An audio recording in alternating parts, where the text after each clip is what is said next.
Good morning. My name is Lynette Labinger. I am a volunteer attorney for the ACLU, and today we have filed a federal court lawsuit on behalf of four named plaintiffs challenging the constitutionality of an ordinance of the City of Cranston passed earlier this year that bans all panhandling, charitable solicitation, and leafletting on every traffic island and median in the city.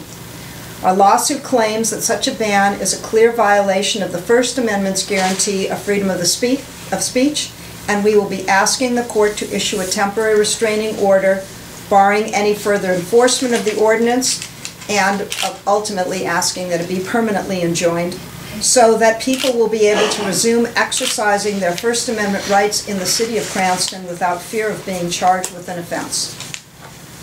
A little more than a year ago, the city acknowledged that a previous anti-panhandling ordinance on the books was unconstitutional and agreed to entry of a consent judgment to that effect. Our position is that this new version is no different in substance from the one that the city acknowledged was unconstitutional, and that it suffers from the same legal defects as the earlier ordinance. In passing this latest ordinance, the City Council tried to dress it up as a public safety issue rather than an anti-panhandling effort. In that regard, the City Council cited numerous intersections where car accidents had occurred, but made no correlation between those accidents and people engaging in panhandling or leafletting activities.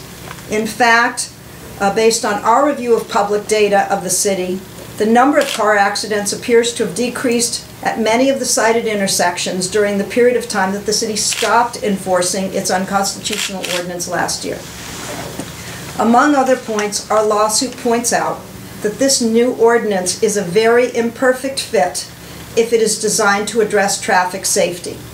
It doesn't prohibit other activities at medians which could be distracting, such as holding signs, holding conversations with motorists, such as asking for directions or giving directions, or even setting up illegal drug deals as long as the exchange takes place somewhere else. If the concern is dangerous intersections, then those dangerous intersections should be off limits to everyone or redesigned.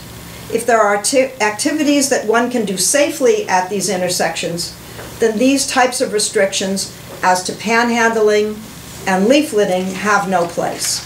The city has many tools remaining available to address unlawful or unsafe behavior, but the First Amendment does not allow the government to single out certain types of free speech activity for bans like this one.